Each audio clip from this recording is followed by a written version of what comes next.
Hello everyone, my name is Anshu. I'm teaching in GEMS Engineering Management Technical Campus in Greater Noida in EE branch. Today I'll gonna teach signal line system. In that I'll start with Laplace transform. So a linear time invariant LTI system is described by differential equations. The response of a system for a given input is obtained by solving the differential equations relating its output and input signals.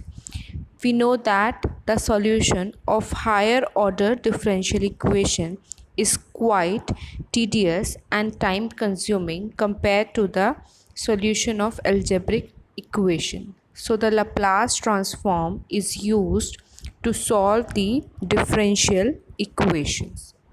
Laplace transform is a powerful mechanical tool used to convert the differential equation into algebraic equation. It is a simple and systematic method which provides the complete solution in one stroke by taking into account the initial conditions in a natural way at the beginning of the process itself. For solving the differential equations using Laplace transform, we take the Laplace transform of the differential equation, that is, convert the differential equation in time domain into algebraic equation in frequency domain. Insert the initial conditions, solve the resultant algebraic equation, that is, get the solution in the S domain and take the inverse Laplace transform of the solution to get the solution in time domain. When a complex exponential of any frequency is applied to a system, the output is essentially same as the input, except that it is multiplied by a constant. This property of the complex exponential makes the Laplace transform an invaluable tool in analysis of LTI system.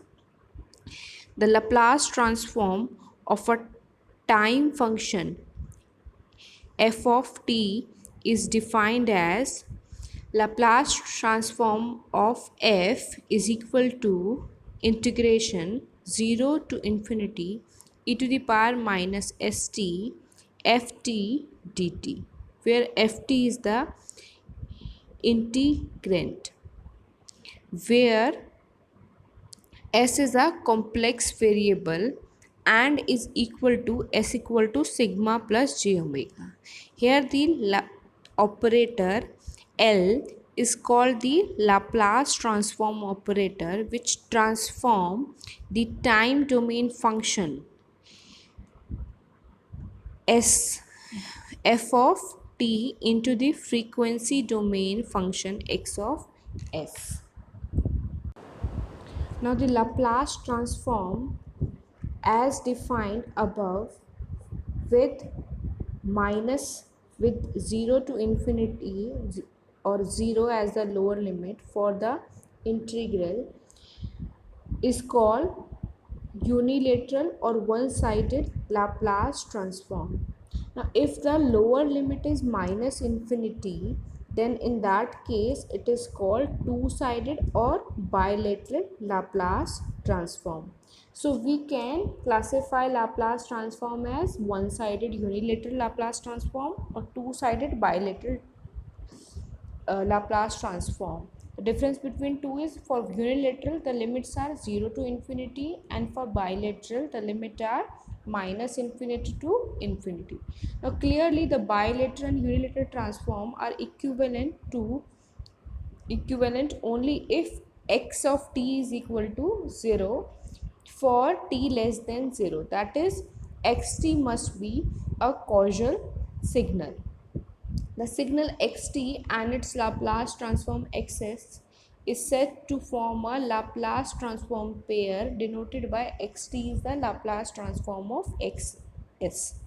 While the two-sided Laplace transform is useful to get a better insight into a system with causal and non-causal signal.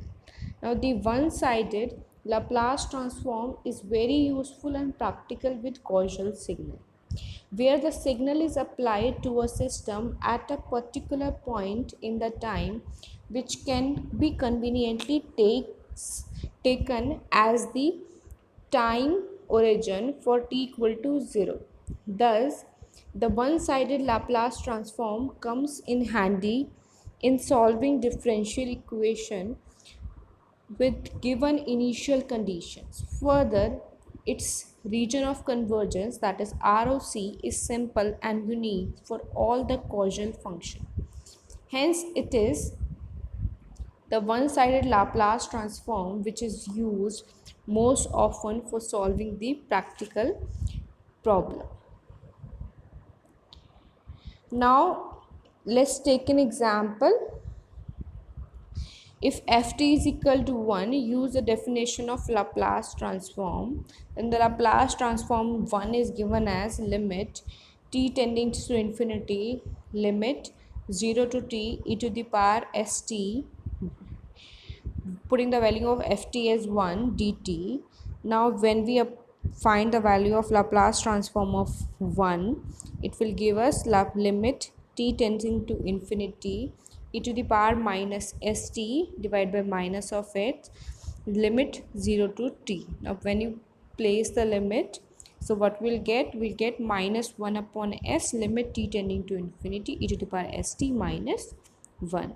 So if the value of s is greater than 0, then e to the power minus st is 0. If the value of s is less than 0, then e to the power minus st in infinity. So and if the value of s is equal to 0, then 1 upon s is equal to infinity. So Laplace transform of 1 is nothing but 1 upon s where s is greater than 0. Now the sufficient condition for existence of Laplace transform. So we have two conditions for existence of Laplace transform. First one is ft piecewise continuity at t greater than equal to 0.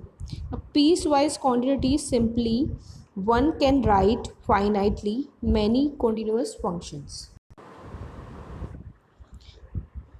Now the definition of piecewise continuity, a function f is called a piecewise continuous on a comma b if there are finite number of points. That is, when we have the range of time, that is a should be less than t1, should be less than t2, and so on up to b, such that f is continuous on each open subinterval a comma t1, t1 comma t2, and so on up to tn comma b, and all the limits exist, that is limits t tending to a plus ft comma t tending to b minus ft, and so on for all j.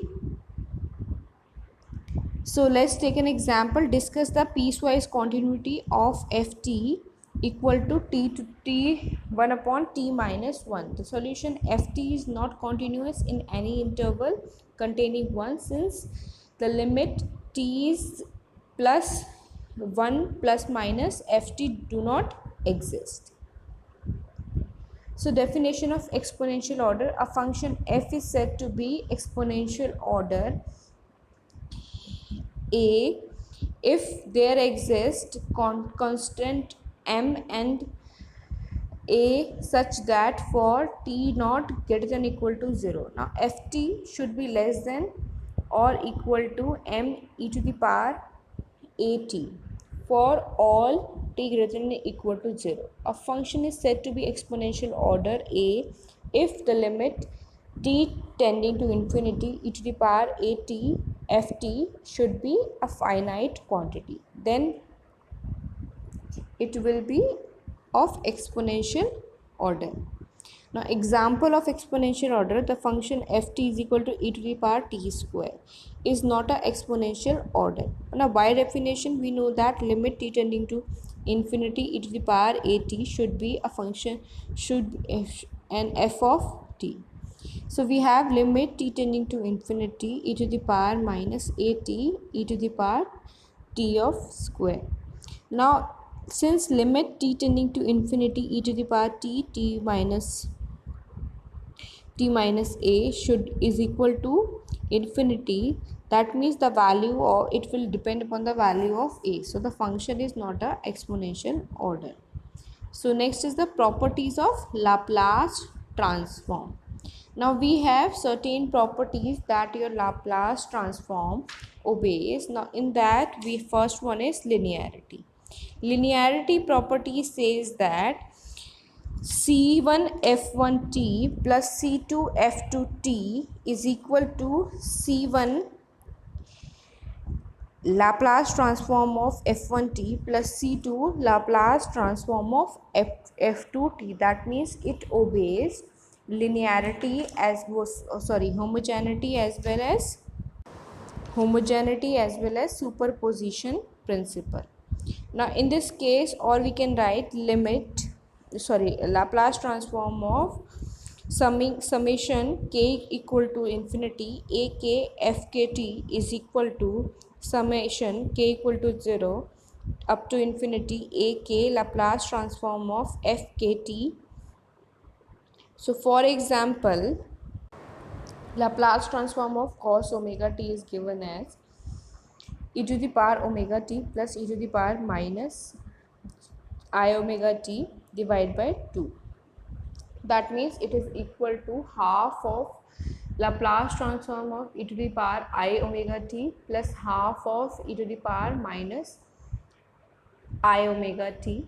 So when we take half as common, what we get 1 upon s minus I omega plus 1 upon s plus I omega, that is equal to 2s divided by s square plus omega square. That means Laplace transform of cos omega t is nothing but s divided by s square plus omega square. Now next is the first shift property. So the first shift property says that Laplace transform of ft is equal to fs, then Laplace transform of e to the power at ft is equal to f of s minus a. Now when you want to prove this, we can say the Laplace transform of e to the power at ft is equal to limit 0 to infinity e to the power minus st e to the power at ft dt. In this case, we'll take e to the power minus t as common. So in bracket we have e to the power s minus a ft dt. Now this is nothing but Laplace transform of e to the power a at ft is function of s minus a. So hence proof. Next property is the example of first shift property. So first we'll take an example of e to the power minus t sine square t. So the Laplace, that is equal to e to the power Laplace transform of 1 minus cos of 2t by 2. So that is the Laplace transform of 1 by 2 minus cos of 2t divided by 2.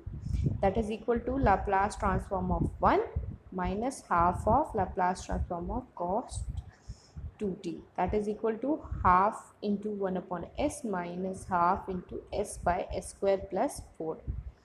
So taking half as common, we'll have 4 divided by s into s square plus 4. So by the shift theorem, we can say it is equal to 2 divided by s plus 1, s plus 1 square plus 4. So that is equal to 2 divided by s plus 1, s square plus 2s plus s. Next is a second shift property. If the Laplace transform of ft is equal to fs, then gt is equal to ft minus a for t greater than a and 0 for the value of t ranging between 0 to a. Now if you want to prove this, so first we have to take the Laplace transform of gt. Gt is nothing but e to the power minus as into fs That means 0 to infinity e to the power minus st gt dt equal to e to the power minus st f of t minus a.